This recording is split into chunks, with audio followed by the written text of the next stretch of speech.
जैसे अभी आपने सांसद जी का जिक्र किया, तो हम सब जानते हैं कि वो महामंडलेश्वर भी हैं, आध्यात्म के क्षेत्र में भी और अभी राजनीति में।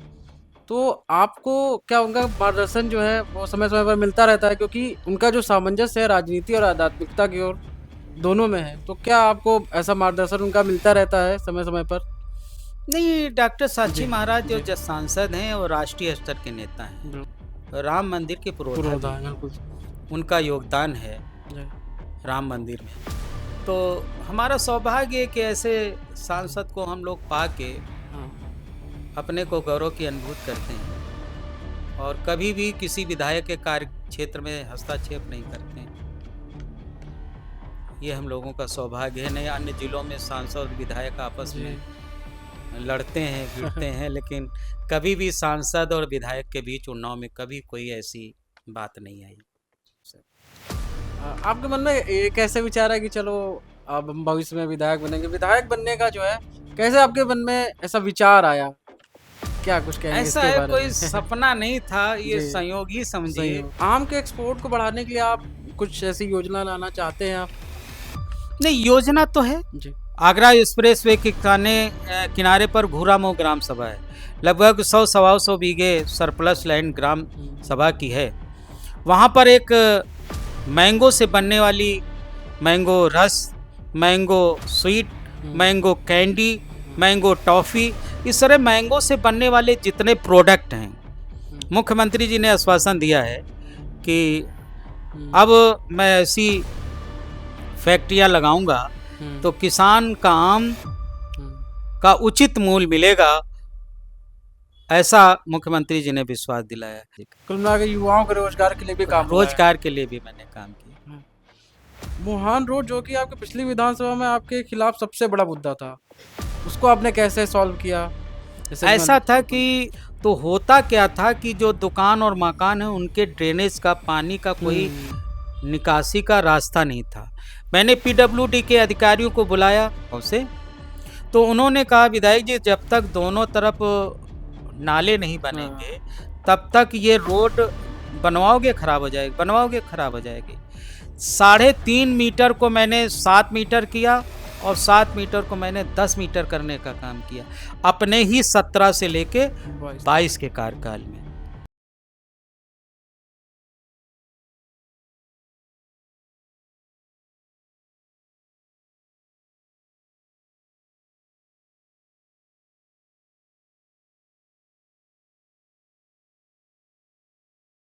जब कोई व्यक्ति शिक्षा से राजनीति की ओर बढ़ता है, राजनीति अपना कदम बढ़ाता है, तो निश्चित ही वह व्यक्ति समाज की दिशा को परिवर्तन करने का साहस रखते हैं।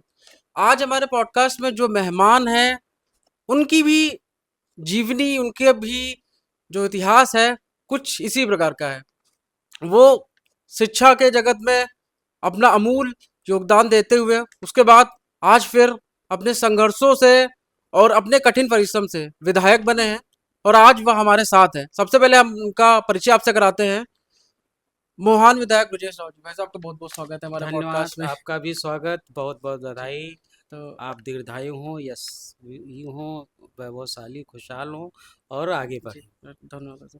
वैसे हम पॉडकास्ट शुरू करते हैं। सबसे पहला प्रश्न हम पूछना चाहेंगे, आपका बचपन आपके गाँव में बीता, थोड़ा-सा शुरुआती जीवन के बारे में हम जानना चाहते हैं। हमारा जीवन गांव में भी बीता और जी, शहर में बीता। जी, शिक्षा हमारी शहर में हुई। उन्नाव में मेरा जी, ननिहाल था। मेरी माँ अपने माँ बाप की अकेली थी। जी। फादर हमारे रेलवे में थे। हुँ, इसलिए जब गर्मी की छुट्टियां होती थी तो उस समय 1.5 महीना 2 महीना हम लोग गांव में रहते थे। और बीच में जब शादी विवाह और अनेक कार्यक्रम होते थे जी, तो गांव में जीवन बीता। हुँ, तो हमें ग्रामीण प्रवेश का भी अनुभव है और शहरी जीवन का भी अनुभव। अन शिक्षा के बारे में सब बताइए, प्राथमिक शिक्षा और उसके बाद आगे की शिक्षा कहाँ? प्राथमिक शिक्षा हमारी ये जो भूरी देवी में एक प्राइमरी विद्यालय है, कक्षा 1 2 वहाँ पढ़ा। 3 4 5 भरत में मिलाप हुँ, प्राइमरी विद्यालय में हुई। जी, और कक्षा 6 से राजकीय इंटर कॉलेज में हुई। और उसके बाद इंटर मैंने राजा शंकर साई इंटर कॉलेज से किया। जी, और मैंने बीएससी की डीएसएन कॉलेज उन्नाव से। और उसके बाद मैंने लॉ की डिग्री ली लखनऊ विश्वविद्यालय से। जी, उसके बाद मैंने जो बीएड किया, एलटी किया, वो डीएवी डिग्री कॉलेज कानपुर से। जी। और कानपुर विश्वविद्यालय से मैंने एंशंट हिस्ट्री से एमए किया, और अर्थशास्त्र से भी मैंने एमए किया। ये हमारी एजुकेशन शिक्षा है। हमने आपके बारे में रिसर्च करी तो आपको आपके बारे में पता चला कि आपके पिताजी रेलवे में थे। तो क्या कभी आपके मन में विचार आया था कि हम भी रेलवे में जाएंगे या फिर सरकारी नौकरी इसी क्षेत्र में? था तो विचार, जी, लेकिन जो हमारा ये ननिहाल है, ननिहाल में हमारे जो नाना जी थे, वो विश्व हिंदू परिषद के जिले के उपाध्यक्ष थे। जी, रहते। जी, जी। और डीएसएन डिग्री कॉलेज के प्रोफेसर, हिंदी के विभागाध्यक्ष पंडित डॉक्टर निशानाथ दीक्षित जी अध्यक्ष थे। जी, और उस समय सभी विचार परिवार के लोग यहाँ आके बैठते थे, जी, और अच्छे अच्छे बौद्धिक होते थे। उसी समय हमें उनकी सेवा में, क्योंकि उस समय गैस वैस थी नहीं, मेरी माँ वो स्टोव मिट्टी के तेल का था, तो हमसे कहती थी ब्रिजेश को जला दो, नाना के मित्र आए हैं, उनको सबको जी, चाय पिलानी है। और चूल्हे में मेरी माँ खाना बना के, जब विचार परिवार के लोग, विश्व हिंदू परिषद के लोग आते थे, उस समय एक कलेक्शन सेंटर होता था। जी, तो मेरी माँ जब चूल्हे में पूड़ी और आलू की सूखी सब्जी बना के बनाती थी, हम्म, और उस समय पेपर के वो लिफाफे आते थे, जी, प्लास्टिक का दौर तो था नहीं, तनी वाले झोले थे। हम्म, मेरी माँ कहती थी कभी अमरनाथ निगम एडवोकेट को वहाँ दे आओ, कहीं वहाँ दे आओ। तो हम लोग खाना देने जब वहाँ जाते थे, तो मैंने देखा कि सभी घर से आया हुआ जी, खाना एक ही में मिला दिया जाता हाँ, था, और वो विचार परिवार के लोग उसको भोजन करते थे।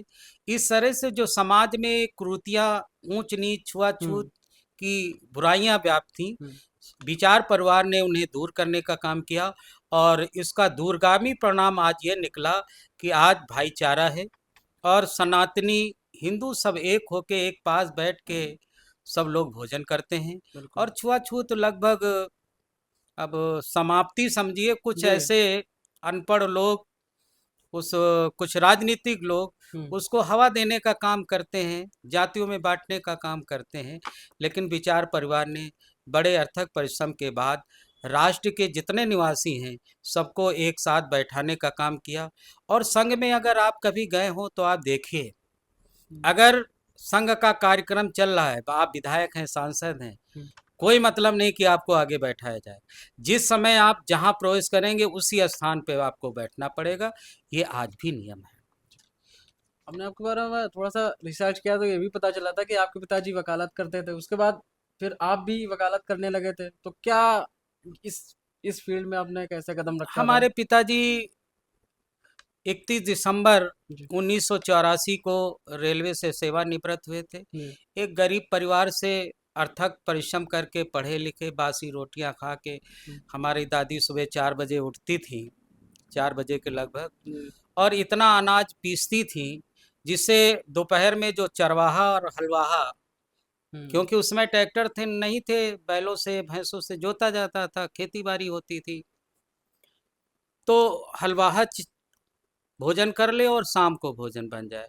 और जो रोटियां बचती थी, तो कच्चे घर होते थे, धन्नी में रस्सी से बांध के, जिसे सिकहर बोलते हैं, उसमें बचा हुआ भोजन रखा जाता था। जी, और जितने भी छोटे लड़के थे, अगर ज़्यादा रोटियां बनती थी, बच जाती थी, तो एक रोटी में कड़वा तेल चिपर के, नमक चिपर के फोल्ड करके बच्चों को दी जाती थी। वही सब नाश्ता था, और दोपहर में ताज़ा भोजन बनता था, तो हम सब लोग खाते थे। जी, तो पिताजी जब रिटायर हुए, तो उस समय पारिवारिक स्थिति बहुत अच्छी नहीं थी, और वो लॉ पास थे।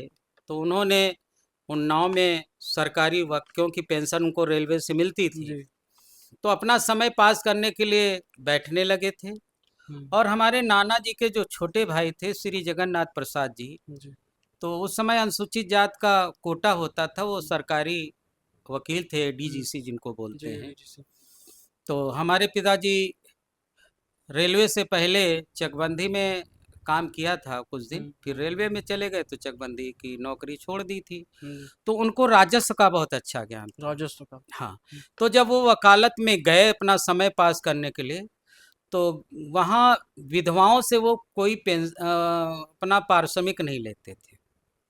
तो उनके पास गए थे तो वो अपना समय पास करने के लिए, लेकिन विधवाओं से फीस ना लेने की वजह से उनके पास ढेर सारे मुकदमों का अंबार लग गया हम्म, और उनका नाम फेमस हुआ। जो हमारे लेट श्री लाला राम जी थे, हम्म, पिताजी का नाम अच्छा, लाला बाबू के नाम से आज भी लोग उन्हें जानते हैं। ये हमारा वकालत। और जब मैंने बीएससी करने के बाद एलएलबी की हम्म, लखनऊ विश्वविद्यालय, तो जो हमारे नाना की पत्नी थी, जो हमारे नाना के भाई की, जी, तो उन्होंने कहा ब्रजेश तुम भी नाना वकालत कर लो, नाना का बस्ता संभालो। और हमारी बिरादरी में बचपन में ही बहुत जल्दी शादी हो जाती। मैं एलएलबी जी, कर रहा था तो जी, मेरा विवाह हो गया, 2 बच्चे हो गए। वकालत हमारी चल नहीं रही थी तो हमने कंपटीशन में बैठना शुरू किया। तो बैंक का पोजीशन अधिकारी का रिटर्न निकले, इंटरव्यू में रह गए। हम्म, फिर आयोग से जगह निकली तो मैंने उसमें फॉर्म भरा, तो उसमें रिटर्न पास हुए, हम्म। इंटरव्यू, और मैं इंटर कॉलेज में टीचर हो गया। अब हम पूछना चाहेंगे कि आप बाद में फिर अटल बिहारी वाजपेयी कॉलेज जो है उसमें प्रवक्ता भी हुए थे, तो वकालत से फिर इधर शिक्षा के क्षेत्र में कैसे आना हुआ? वकालत के बाद मैंने आपसे शेयर किया अपनी बात जी, कि वकालत मेरी बहुत अच्छी नहीं चल रही थी जी, और मेरे विचार के अनुरूप भी वकालत नहीं थी। हम्म, मेरी मना स्थित तो वो तो मेरी नानी ने कहा तो मैं उधर चला गया, क्योंकि कोई हम्म, नौकरी कोई जॉब तो मिला नहीं था। हम्म, लेकिन 2 बच्चे हो जाने की वजह से, और पिताजी तो खैर हम्म, मदद करते थे, भगवान करे सबको ऐसे पिता मिलें। हम्म। उन्होंने हमेशा मनोबल बढ़ाने का काम किया। तो जब मैं टीचर बना तो वकालत मैंने छोड़ दी। आप संघ आरएसएस से भी जुड़े रहे हैं, कैसे जुड़ा हुआ?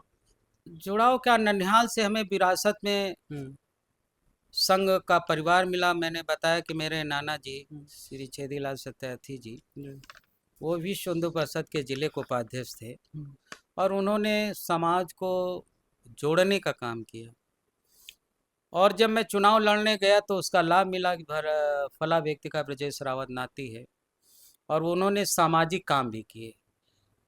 और सामाजिक काम ये किए कि 62-63 के दौर में एकमात्र डिग्री कॉलेज डीएशन था, जी, और उस समय अनुसूचित जात के बच्चों को रहने की दिक्कत थी, जो पढ़ना हम्म, चाहता था इंटर के बाद।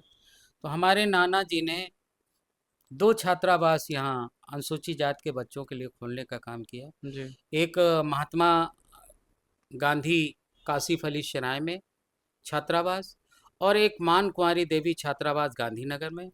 और दोनों का छात्रावास का वो संचालन किए, और बहुत दिन तक वो अपने पैसे से मकान का किराया देते रहे। लेकिन शायद 64 या 65 में कांग्रेस की सरकार थी। जिस तरह आज समाज कल्याण विभाग है, उस समय हरिजन सेवक संघ था। हम्म, हरिजन सेवक संघ से उनको 64 या 65 में मान्यता मिली। तो जब मान्यता मिली तो फिर वो बढ़िया से चलने लगा और अनुसूचित जात के बच्चे रहने लगे।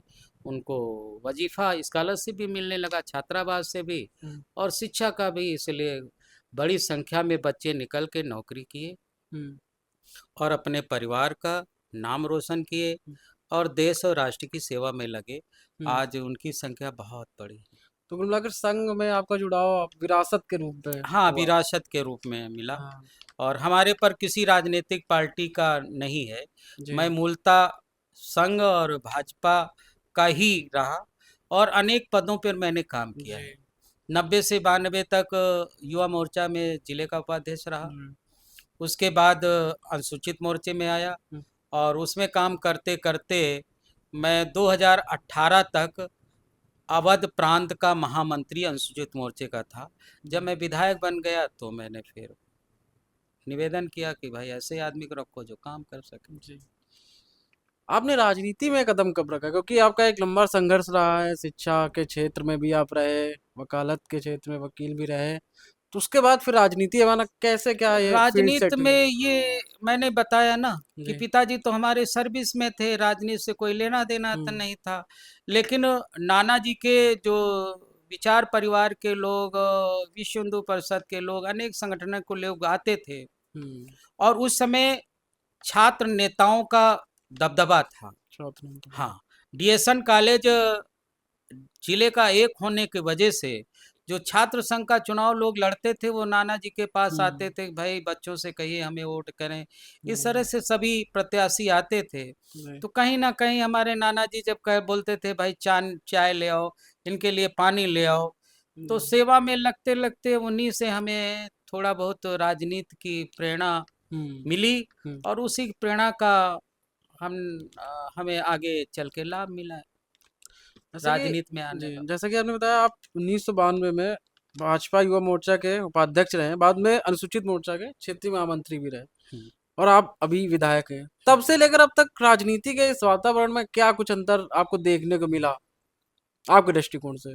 हमारे दृष्टिकोण से ये देखने को मौका मिला जी, कि राजनीति के दो पहलू हैं। जी, एक तो राजनीति समाज की सेवा का, और एक राजनीति का व्यापारीकरण हो गया। राजनीति। और व्यापारीकरण होने की वजह से राजनीति का अपराधीकरण भी हुआ। हुँ, बहुत से ऐसे लोग जो भारतीय जनता पार्टी के पुराने दिनों में, हुँ, जो लोग झंडा डंडा उठा के पार्टी में काम किए, अनेक ऐसे जी, हमारे कार्यकर्ता, हमारे वरिष्ठ पदाधिकारी, वरिष्ठ भाजपा विचारधारा के लोग आज अपने को इसलिए थोड़ा उपेक्षित महसूस करते हैं कि जो अन्य दलों से हमारी पार्टी में आए हैं हुँ, वो चकाचौंध ज़्यादा दिखाते हैं, पैसे का ज़्यादा वो दिखाते हैं। हुँ, तो हमारा कार्यकर्ता जो मूल कार्यकर्ता है वो अपने को उपेक्षित महसूस करने लगा है। पहले जो जोश खरोश और उत्साह था उसमें थोड़ा बहुत गिरावट आई है, हुँ, लेकिन हमारा शीर्ष नेतृत्व इस पर काम कर रहा है, जी, और उसने कहा कि पुराने लोगों को उनको आगे लाया जाए, उनके मनोबल को बढ़ाया जाए, उनको सम्मान दिया जाए। तो ये जो थोड़ी बहुत गिरावट आई है, जी। आने वाले समय में दूर होगी, ऐसा मेरे को विश्वास है। आपके मन में ये कैसे विचार है कि चलो अब हम भविष्य में विधायक बनेंगे? विधायक बनने का जो है, कैसे आपके मन में ऐसा विचार आया? क्या कुछ कहेंगे ऐसा इसके है, बारे कोई में? सपना नहीं था, ये जी, संयोग ही समझिए। संयोग। और जिस सरजमी पर, जिस धरती पर हम बैठे हैं, जी। इस देहरी का भी सौभाग्य है हुँ, हुँ। जी, कि हमारे नाना जी भी टिकट तो उनको नहीं मिला, जी। लेकिन उनका एक विचार था कि हम भी विधायक बने या सांसद बने, ऐसा था। हाँ, तो मैंने उसी समय सोचा था कि जो हमारे नाना जी के अधूरे सपने हैं, जो उनकी हाँ, सोच थी, बिल्कुल, उसको कैसे हम फलीभूत, क्योंकि उनकी हम देहरी पे रहे, समझ गया जी। उनकी देहरी से हमें प्रेरणा मिली। हाँ, और एक प्रेरणा के साथ साथ हमें राजनीतिक जो जागरूकता आई है, हुँ, उसी का परिणाम था कि हम अपने नाना के सपनों को साकार करें, सपने और सपने अपने माँ बाप को भी हाँ, हम दिखाएं, जी, उनके सपने को भी पूरा करें। तो उसी तरह से हम राजनीति में आए, जी, और भारतीय जनता पार्टी ने हमें विश्वास किया, और मोहान की सम्मानित जनता ने जी, हम पर विश्वास करते, पार्टी पर विश्वास करके एक बहुत बड़ी जीत 17 में दिलाने का काम किया। हाँ, क्योंकि हमने जो 2 बार से विधायक था, उसको मैंने 55,000 अधिक प्लस से मैंने उसको हराने का काम किया, जी, और 22 में भी मैंने 43,000 से प्लस से क्या बात है। हराने का काम किया। और अभी 24 में जो लोकसभा का चुनाव जी, था, मोहान की सम्मानित जनता ने सबसे बड़ी जीत दिलाने का, सांसद के रूप में साक्षी महाराज को बनाने का काम मोहान की सम्मानित जनता ने किया। इससे, उसी से प्रेरणा लेकर हुँ, आज हम अपने परिवार को उन्नाव में रहता है। मैं अपने पिताजी के गांव, पिताजी की देहरी निजामपुर पचगाना में हम रहते हैं। दीपावली, होली त्योहार में हम उन्नाव आते हैं, या किसी काम से कोई ज़िले पर कार्यक्रम होता तो मैं उन्नाव आता हूँ, नहीं वरना मैं अपनी आवाम, अपनी जनता की सेवा के लिए, क्योंकि मुहान की सम्मानित जनता ने हमें फ्री में वोट दिया। मसाले की पान की मसाले की पुड़िया तक नहीं मांगी। फिर तो उसी समय मैंने संकल्प लिया था कि हम जिस तरह जनता हमको चाहती है, जनता की समस्या हमारी समस्या है, इसलिए मैंने गांव में रहने का संकल्प लिया और गांव में रहते हैं। जैसे अभी आपने सांसद जी का जिक्र किया, तो हम सब जानते हैं कि वो महामंडलेश्वर भी हैं आध्यात्म के क्षेत्र में भी और अभी राजनीति में। तो आपको क्या उनका मार्गदर्शन जो है वो समय समय पर मिलता रहता है, क्योंकि उनका जो सामंजस्य है राजनीति और आध्यात्मिकता की ओर दोनों में है, तो क्या आपको ऐसा मार्गदर्शन उनका मिलता रहता है समय समय पर? नहीं, डॉक्टर साची जी। महाराज जो जी। सांसद हैं और राष्ट्रीय स्तर के नेता हैं, बिल्कुल। और राम मंदिर के पुरोधा भी पुरोधा है, हैं। बिल्कुल सही। उनका योगदान है जी। राम मंदिर में। तो हमारा सौभाग्य है कि ऐसे जी। सांसद को हम लोग पा के हाँ। अपने को गौरव की अनुभूति करते हैं, और कभी भी किसी विधायक के कार्य क्षेत्र में हस्तक्षेप नहीं करते हैं। ये हम लोगों का सौभाग्य है। नहीं, अन्य जिलों में सांसद और विधायक आपस में जी। लड़ते हैं भिड़ते हैं, लेकिन कभी भी सांसद और विधायक के बीच उन्नाव में कभी कोई ऐसी बात नहीं आई। जैसे कि हमने भी देखा कि आप 2017 में मोहान से आपको भाजपा की टिकट मिला। आपने तब 2017 में लखनऊ मंडल की सबसे बड़ी जीत दर्ज की। उसके बाद फिर अभी आपने 2022 में भी बहुत अच्छा प्रदर्शन किया। तो क्या आपको लगता है कि आपने संगठन में इतने लंबे समय तक तत्परता से कार्य किया, या उसी का परिणाम था? नहीं, परिणाम तो है ही है। जी। परिणाम इसलिए है कि भारतीय जनता पार्टी में ना तो परिवारवाद है, ना वंशवाद है, ना जातिवाद है। जी। भारतीय जनता पार्टी सबका साथ, सबका विकास, सबका विश्वास और सबके प्रयास पे काम करती है। जी। भारतीय जनता पार्टी एक ऐसी राजनीतिक पार्टी है जी। जो राष्ट्र और देश के बारे में चिंतन करती है। अब भारतीय जनता पार्टी तीन शब्दों से मिलकर बनी: भा से भारत, हम्म। जा से जनता, पा से पार्टी। यानी हमारे लिए सबसे पहले देश है, जी। जी। उसके बाद देश में रहने वाली आवाम यानी जनता है, जनता। और उसके बाद पार्टी है। यानी हम देश और राष्ट्र के लिए काम करते हैं। भारतीय जनता पार्टी को जो कार्य करता है उसे देवतुल्य कहा जाता है। जी होता इसीलिए कहा जाता है कि वो देश और राष्ट्र के लिए समर्पण की भावना है। से काम करता है। जी। जी। इसलिए भारतीय जनता पार्टी पंडित दीनदयाल उपाध्याय के विचारों पर चलती है, और उनका मानना था अंत्योदय और एकात्म मानववाद। हम्म। यानी गरीबों में जो सबसे गरीबी के सबसे पीछे पायदान पे खड़ा, जब तक उसका विकास नहीं होता, अच्छा देश भारत नहीं हो सकता है। और भारतीय जनता पार्टी जितने भी देश के मनीषी और विद्वान हैं, हम्म। चाहे डॉक्टर राम मनोहर लोहिया को ले लीजिए, हम्म। उनका भी सपना था। डॉक्टर भीमराव अंबेडकर का भी सपना था। उनकी विचारधारा हम्म। को अगर कोई वास्तविक धरातल पर लाने का काम कर रही तो भारतीय जनता पार्टी कर रही। उनका भी मानना था कि सबको रोटी, कपड़ा और मकान मिले। जो। आदमी के जीवन जीने के लिए तीन मूलभूत आवश्यकताएं होती हैं: सबको पेट भरने के लिए रोटी मिले, शरीर को ढकने के लिए कपड़ा मिले, और रहने के लिए छत मिले। और वो Bharatiya Janata party doctor Bhimrao Ambedkar, doctor Ram Manohar Lohia के सपनों को साकार करने का काम कर रही। राशन के कार्ड से माध्यम से फ्री राशन देने का काम भारतीय जनता पार्टी। और 17 से पहले जिनकी सरकार थी, मैं नाम नहीं लेना चाहता हूँ, जी। विधवा, दिव्यांग, निराश्रितों की पेंशन मात्र 300 रुपए थी, जिसको भारतीय जनता पार्टी की सरकार 1000 रुपए करने का काम करती। भारत कृषि प्रधान देश है। भारत की अर्थव्यवस्था जब जी। किसानों जी। के हाथ में थी आजादी के पहले, तब ये देश सोने की चिड़िया कहलाता चिड़िया था। होता था। इस देश में दूध दही की नदियां बहती थी। यानी इतना खुशहाल संपन्न देश।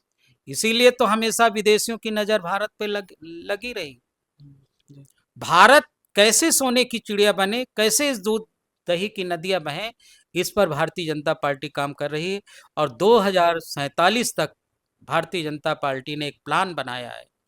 ये एक विकसित भारत, एक विकसित राष्ट्र का सपना हमारे प्रधानमंत्री मोदी जी ने, और उत्तर प्रदेश के पूज्य योगी आदित्यनाथ जो मुख्यमंत्री हैं, जी। उनके सपने, और उस सपनों को साकार करने का काम भारतीय जनता पार्टी की सरकारें कर रही हैं।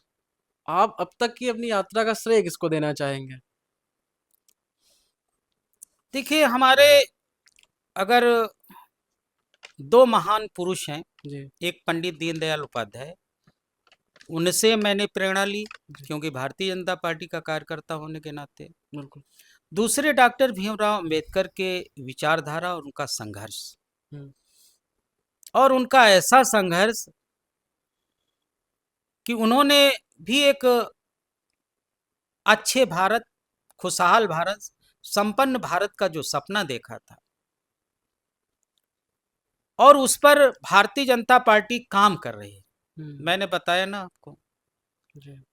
कि रोटी, कपड़ा और मकान और आयुष्मान योजना के तहत इलाज। हुँ, पहले गरीब आदमी के घर में जब हृदय रोग, कैंसर जैसी बड़ी बीमारी आती थी, तो गरीब का या तो जमीन का टुकड़ा बिकता था या माताओं हुँ, बहनों का जेवर बिकता था। इस दर्द को समझने का काम भारतीय जनता पार्टी की सरकार ने किया और एक योजना बनाई, आयुष्मान योजना। यानी एक वर्ष में ऐसे गरीब परिवार को 5 लाख रुपए, अगर एक साल में बीमारी नहीं ठीक होती, अगले साल फिर 5 लाख रुपए। और हमारी सरकार जब 2014 में मोदी जी के नेतृत्व में भारतीय जनता पार्टी की सरकार बनी, हुँ, जी। तो उन्होंने बेटा और बेटी की एनालिसिस कराया, समीक्षा कराई, तो ये पाया कि 1000 लड़कों पर 804 लड़कियां थीं। यानी हुँ, इतने लड़के हमारे कुंवारे रह जाते। तो हमारी सरकार ने कहा बेटी बचाओ, बेटी पढ़ाओ, और 2022 के आंकड़े हैं कि 1000 लड़कों पर 908 लड़कियां, यानी इतनी बेटियों की जान बचाने का श्रेय भारतीय जनता पार्टी की सरकारों का है। और हमारी सरकार ने ऐसे ही नहीं कहा, उसके पीछे योजना बनाई। हुँ, जैसे गरीब के घर बेटी पैदा होती है, जब वो कक्षा 1 में एडमिशन लेने जाएगी तो उसके खाते में 2000 रुपए, हुँ, अगली कक्षा में गई फिर, तो इस तरह जो कक्षा 12 पास करती इंटरमीडिएट, तो उसके खाते में अभी तक 15,000 रुपए आता हुँ, था। पूज्य योगी आदित्यनाथ की सरकार ने 15,000 की राशि को 25,000 कर दिया। यानी अब गरीब की बेटी बीए, बीकॉम, बीएससी की पढ़ाई उस 25,000 रुपए से कर सकती है। इस योजना का नाम है सुमंगला कन्या योजना। और वही बेटी जब हमारी 18 साल की होती है, बालिग होती है, तो उसके विवाह की चिंता की। उस योजना का नाम है सामूहिक विवाह योजना। हुँ, अब इस पिछले 26 या 27 फरवरी को बसंत पंचमी था। हुँ, हमने 94 जोड़ों का जी। जो फरैदपुर है, राम सिंह लालता प्रसाद इंटर कॉलेज में, हिंदू रीति रिवाज से, वैदिक रीति रिवाज से, विधि विधान से, हुँ, और इस सामूहिक विवाह की जो रकम थी वो 51,000 रुपए थी। अब हमारी सरकार ने 1 लाख रुपए कर दिया है। क्या बात है। तो हमने, या हमारी सरकार ने, बेटी बचाओ बेटी पढ़ाओ के लिए सुमंगला कन्या योजना और विवाह के लिए सामूहिक विवाह योजना। अब बेटी को गर्भ में नहीं मारना है, जी। उसको भी दुनिया में आने देना है, उसको भी जीने देना है। हुँ, क्योंकि हमारे समाज में जो, गांव में तो नहीं, शहरों में कुरीतियां थी। हुँ, यद्यप हमारी सरकार रोक लगाए है, लेकिन फिर भी पीछे के दरवाजे से लोग जान लेते हैं कि गर्भ में पलने वाला हुँ, लड़का है कि लड़की हाँ, है। अगर लड़का है तो उसे दुनिया में आने दिया जाता है, और लड़की है तो उसे गर्भ में मार दिया जाता है। इस दर्द को समझने का काम भारतीय जनता पार्टी की सरकार, मोदी और योगी जी की सरकार ने किया, और ये योजनाएं बनाई। अब बेटी को मारने की जरूरत नहीं है। पढ़ाई से लेकर उसके विवाह तक अगर चिंता की है, हुँ। तो भारतीय जनता पार्टी, योगी मोदी सरकार ने की है। आप जब पहली बार विधायक बने थे, उसके बाद आपने सबसे पहला काम क्या किया था विधायक बनने के बाद? देखिए, हमने शिक्षा के क्षेत्र में, जी, क्योंकि मैं एक इंटर कॉलेज में जी, शिक्षक होने के नाते, अच्छा, जी, सबसे पहले मैंने, क्योंकि औराज ब्लॉक बहुत पिछड़ा था, हुँ, वहाँ पर बॉर्डर का एक गांव है, ग्राम सभा है अदौरा। अधौरा, हाँ, जी, वहाँ राजकीय हाई सेकेंडरी स्कूल सिकुरत करवा के हुँ, लगभग बन के बिल्डिंग तैयार हो गई है, और कॉन्ट्रैक्टर ने शायद विभाग को हैंडओवर किया है, लेकिन अभी कक्षाएं संचालित नहीं हैं। हुँ, हसनगंज में, ढकवा जगदीशपुर में लगभग बिल्डिंग का काम चल रहा है, लेकिन क्लासेज भी चल रही हैं हुँ, जी, बगल में। जी, इसी तरह से नवाबगंज ब्लॉक में चमरौली के पीछे एक ग्राम सभा पाली है, वहाँ भी राजकीय हाई से सेकेंडरी स्कूल निर्माणाधीन है। और सोहरा मऊ के पास मिर्जापुर ग्राम सभा है, वहाँ राजकीय हाई सेकेंडरी स्कूल निर्माणाधीन है। मकूर ग्राम सभा के अइमा खेड़ा में प्रस्तावित है। हुँ, तो ये मैंने सरकार के सहयोग से राजकीय हाई सेकेंडरी स्कूल बनवाने का और स्वीकृत कराने का मैंने काम किया। और चिकित्सा के क्षेत्र में, हम्म, क्योंकि कोरोना जैसी वैश्विक बीमारी ने हाँ, सारे विश्व को प्रभावित प्रभावित करने किया का था। काम किया। बिल्कुल। सबसे पहले मैंने औरास ब्लॉक में आगरा एक्सप्रेसवे के किनारे, हम्म। नगर पंचायत औरास, हम्म। सामुदायिक स्वास्थ्य केंद्र, इतना बड़ा सामुदायिक स्वास्थ्य केंद्र जी। कि वहाँ पर डॉक्टरों के रहने की आवास,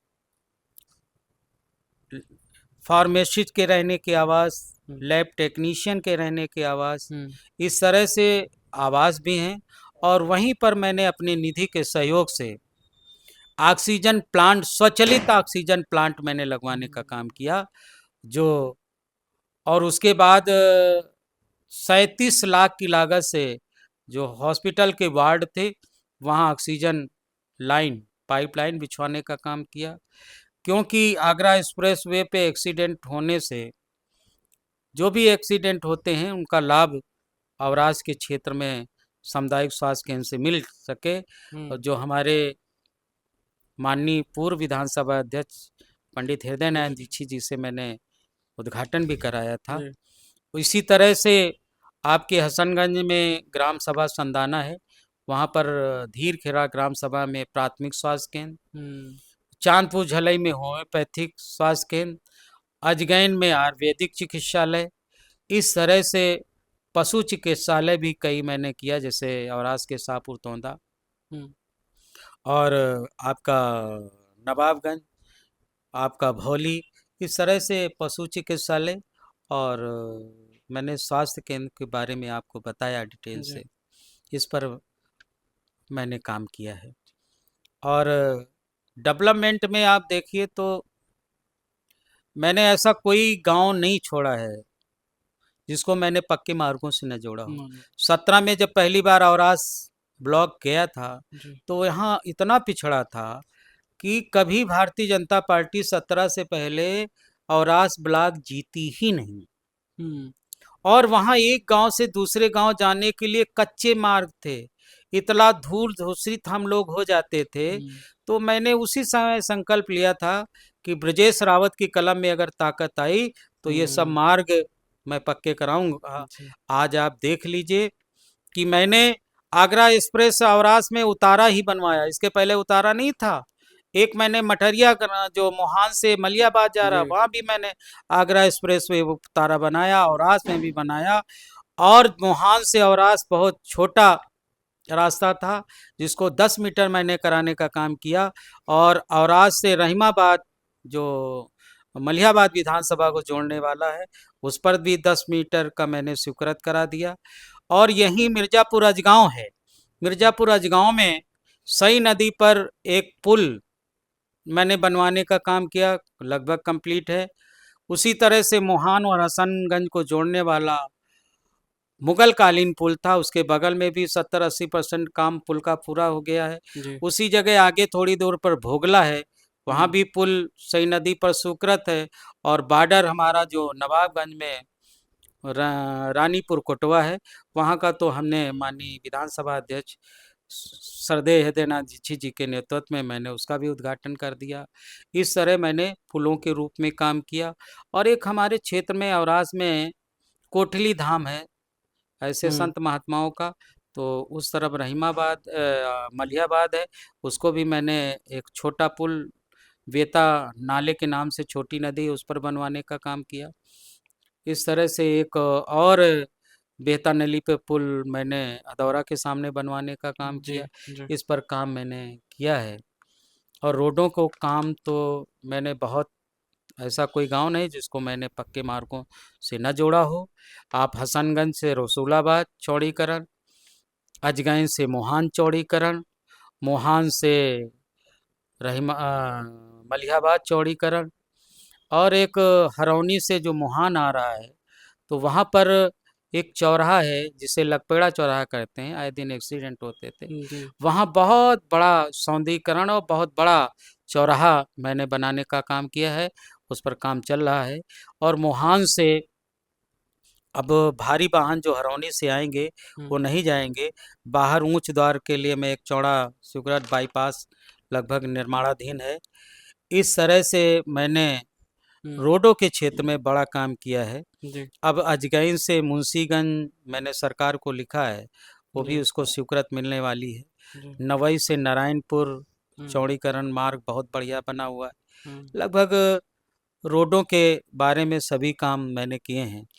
और सबसे बड़ा काम जो भगवान परशुराम की कर्मभूमि जन्मभूमि जी भीतरेपार पसंदन जो नवाबगंज ब्लॉक में है, जी मैंने विधानसभा में प्रश्न उठाया था, उसकी क्लिप है। जी वहाँ भी पर्यटन विभाग से होगा। और पर हम कुशेहरी देवी का जो मंदिर कुसुम्बी में है, हम्म, वहाँ मैंने 2 करोड़ रुपए पर्यटन विभाग से दिया है। जी वहाँ भी डेवलपमेंट का लगभग काम कंप्लीट हो गया है। इसी तरह से जलेश्वर नाथ मंदिर जो मुहान सई नदी के मुहाने पर है, ऐसी किंवदंती है कि जब लक्ष्मण जी माँ सीता को वनगमन छोड़कर हम्म, अयोध्या वापस जा रहे थे, तो उनका मन बहुत दुखी और व्यथित हुआ। तो उन्होंने शई नदी के मुहाने पर, शई नदी के किनारे भगवान भोले की स्थापना की थी, जी जिसे आज जलेश्वर नाथ के नाम से जानते हैं। वहीं पर माँ सीता से लक्ष्मण जी जी का मोह भंग हुआ था, हम्म, इसलिए उस स्थान को मुहान कहते हैं, जो आज नगर पंचायत के रूप में है। वहाँ मैंने 1 करोड़ 85 लाख रुपए से निर्माण कराया। शई नदी की सीढ़ियाँ पक्की कराई हम्म, स्नान आचमन के लिए। और औरास ब्लॉक में एक एक सप्ताह का मेला लगता है वाराणसी, हम्म, वहाँ भी मैंने लगभग 2 ढाई करोड़ रुपये 2 करोड़ से अधिक का मैंने वहाँ निर्माण कार्य कराया है। और वहाँ पर एक सरोवर है। सरोवर ऐसा माना जाता है कि जिनको कुष्ठ रोग होता है, अगर कुछ उस सरोवर में परिक्रमा करने के बाद नहा लेते हैं, तो उनका कुष्ठ रोग दूर हो जाएगा। वहाँ पर माताएं बहनों के वस्त्र चेंज बदलने के लिए मैंने एक हम्म, शौचालय, पिंक शौचालय मैंने निर्माण जी कराया है। इस तरह से जितने भी धार्मिक स्थल हैं, एक औरास में नवाबगंज में नगाड़ेश्वर है। नगाड़ेश्वर हाँ, जी वहाँ मैंने 1 करोड़ 85 लाख अभी हम्म, स्वीकृत कराए हैं। टेंडर हो गया, वहाँ भी काम होगा। और एक अजगैन में पीपरेश्वर है, जहाँ मैंने पर्यटन विभाग से एक बहुत बड़ा हॉल, जो शादी विवाह और वहाँ पर्यटक हम्म, स्थल आने जो श्रद्धालु आएंगे उनके लिए प्रसाद में, क्योंकि भगवान शंकर का स्थान है, सावन में उनका मेला विराट लगता है, तो वहाँ भी मैंने बनवाने का काम किया है। जी। अभी कोई विकास कार्य है जो आपके मन में चल रहा हो, विचाराधीन हो अभी वर्तमान में? विचाराधीन ये है कि जी हमारा जो क्षेत्र है वो मैंगो बेल्ट है, हाँ आम बाहुल क्षेत्र। हाँ बोल जी तो क्योंकि अभी मुहान कभी अमरूद और आम के लिए प्रसिद्ध था, जी लेकिन जो हमारे बाहरी व्यापारी आते हैं, उनके कारिंदे आते हैं, जी वो लखनऊ मलिहाबाद के नाम से जी, वो आम हाँ अपने ज़िले में ले जाते हैं, अपने हाँ प्रदेश ले जाते हैं। लेकिन जितना बढ़िया प्रोडक्शन मलिहाबाद में है, हाँ और ये मुहान उसके बैक साइड है, पिछवाड़ा है, हाँ, लगभग मिट्टी वैसी है। यहाँ का भी आम बहुत स्वादिष्ट होता है।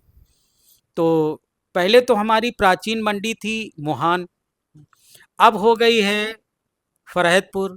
फरहेदपुर और एक नवीन मंडी हमारे गांव के बगल में है, गजफ्फरनगर। मुजफ्फरनगर तो मैंने गजफ्फरनगर में जब शाम को समय खाली होता है आम के सीजन में, तो मैं व्यापारियों के साथ बैठ के चर्चा वर्चा करता हूँ। जी तो उनकी जो समस्याएं हैं, हम्म, तो बाजार मालिक मैडम दीक्षित जी हैं, जी उनसे मिल के उनका भी स्नेह मिलता है कि विधायक जी आपके संरक्षण में ये क्षेत्र फले फूले। तो हम्म, अब धीरे धीरे व्यापारी नाम गजफ्फरनगर का, फरहेदपुर का, मुहान का लेने लगे हैं। हाँ, और जी सबसे बड़ा काम एक फरहेदपुर में हमारा आम का एक वैज्ञानिक समझिए, हम्म नमित सिंह, नमस्कार उसको लगातार 3 साल से आम के क्षेत्र में उत्तर प्रदेश का सर्वश्रेष्ठ पुरस्कार मिल रहा है। जी तो ये हमारे क्षेत्र के लिए बहुत बड़ी उपलब्धि है। आप समाज के शोषित वंचितों की सहायता कैसे करते हैं? आप अब जैसे गांव विधानसभा में में निजामपुर पंचगाना में रहने हाँ, का मतलब यही है जी कि गांव का जो गरीब आदमी है, हम्म, उसे गांव बता दीजिए, बड़ी आसानी से वहां पहुंच जाएगा। बिल्कुल लेकिन अगर उसको आप शहर बता दी कि भाई ब्रजेश रावत उन्नाव में रहते हैं, हम्म, ब्रजेश रावत लखनऊ में रहते हैं।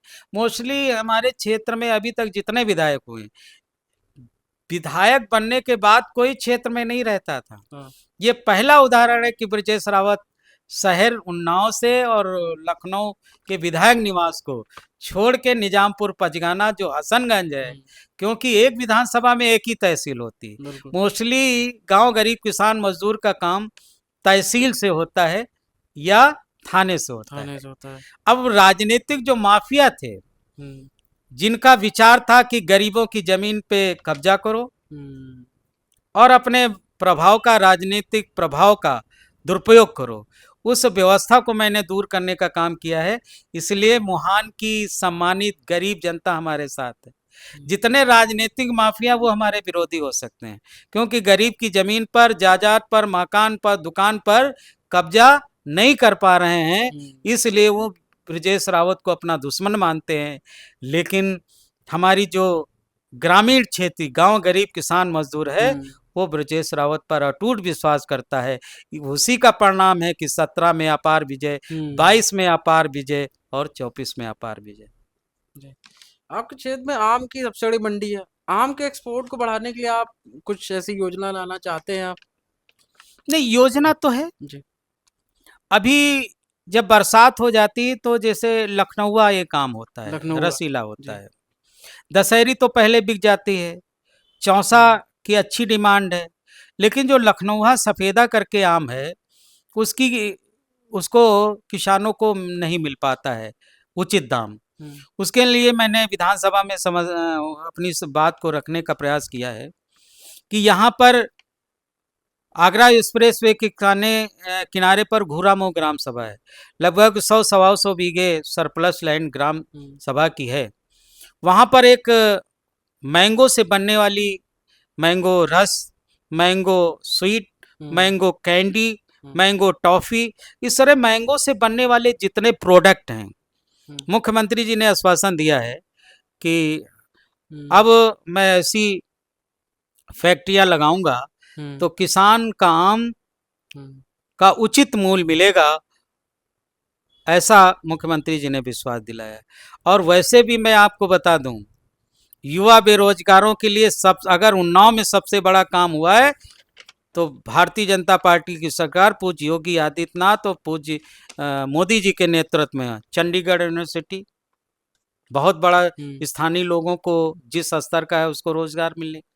अल्ट्राटेक सीमेंट बहुत बड़ा प्लांट लगा हुआ है। पणनीति करके दालमोट, किनले फैक्ट्री है जो पानी, पेप्सी, इस तरह के प्रोडक्ट बनाती है। और Rammurti degree college, engineering college, ऐसे अनेक प्रतिष्ठान, मोहनी चाय वाले, टाटा का सेल और टाटा का वर्कशॉप हमारे क्षेत्र जगदीशपुर में बिचपरी में लगा हुआ है। इस तरह से छोटी बड़ी अनेक फैक्ट्रियां लगी हुई हैं, तो हमारे क्षेत्र के लोगों का रोजगार भी मिल रहा है, जो मजदूर है उसको मजदूरी मिल रही है, और पढ़ा लिखा है उसको लिपिक की नौकरी मिल रही, जो टेक्निकल इंजीनियर है उसको। इस तरह से पढ़ाई के क्षेत्र में भाई चंडीगढ़ यूनिवर्सिटी के देखते हुए एक और यूनिवर्सिटी आ रही है, अभी वो जमीन ढूंढ रही है जी।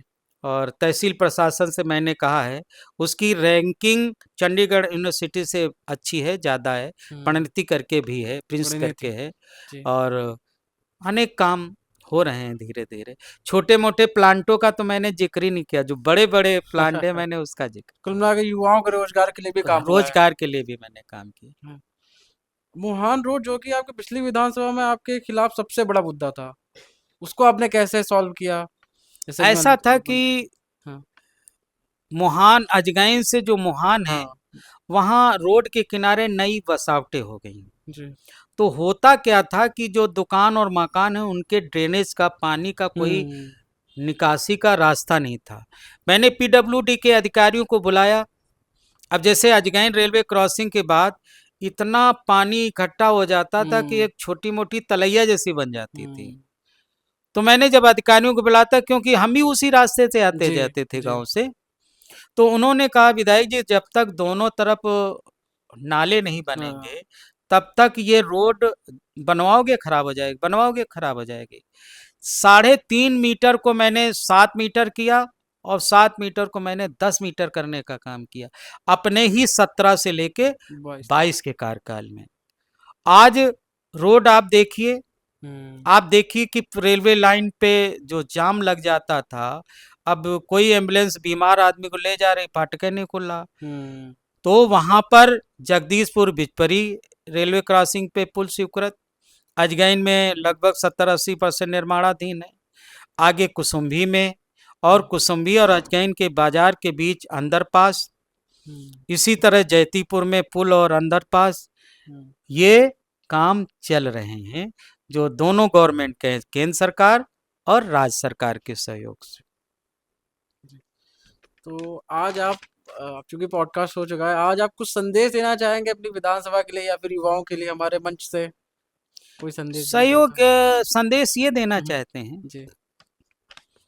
कि भारतीय जनता पार्टी और मोहान की सामान्य जनता ने जिस तरह हमारे पर विश्वास किया है, जी। मेरे लिए सौभाग्य की बात है। और मेरे पिताजी ने कहा था कि ब्रजेश, अगर आप किसी गरीब के आंसू पोंछ सको हम्म तो इससे बड़ी कोई भी उपासना, आराधना, इबादत नहीं है। हम्म तो मैं जीवित भगवान की पूजा करता हूँ। जो भी हमारे पास पीड़ित व्यक्ति आता है, हमें पता नहीं क्यों लगता है कि उस गरीब की समस्या हमारी समस्या है, और आत्मा परमात्मा का अंश है, ऐसा हमारे मनीषी, विद्वान और सनातन हम्म पद्धत में माना जाता है। तो हम किसी के काम आ सकें, किसी के आंसू पोंछ सकें, हम्म किसी को हम न्याय दिला सकें, यही हमारी आराधना है, यही हमारा विचार है, यही हमारी सोच है। और उस सोच को भगवान और शक्ति दे कि हम इसी तरह सम्मानित मोहान की जनता की सेवा करते रहें, और उनके दुख दर्द को हम भागीदार बने, और उनके समस्याओं को हम कैसे हल करें, यही हमारा उद्देश्य है, यही हमारा ऑब्जेक्ट है। भाई साहब, आज इस पॉडकास्ट में अपना समय देने के लिए और हमारे साथ राजनीतिक सामाजिक चर्चा करने के लिए आपका बहुत बहुत धन्यवाद। धन्यवाद आपका भी जी। कि आप हमारे पास आए, अरे, आपने हमें पुनः अपने विधानसभा की जी। किए गए कार्यों की हमें याद दिलाया, जी। और हमने जो काम किया मैंने आपको बताने का काम किया हम्म, है। तो हमें अपार खुशी होती है कि आप जैसे लोग जी। कम से कम हम जैसे विधायकों को याद रखते भाई हैं, साहब। जन सेवकों को याद रखते हैं, यही हमारे लिए सौभाग्य की बात है। आप और आपके चैनल के उज्जवल भविष्य की कामना करता हूँ, आपके दीर्घायु, वैभवशाली, खुशहाल होने की कामना करता हूँ। जय हिंद, जय भारत।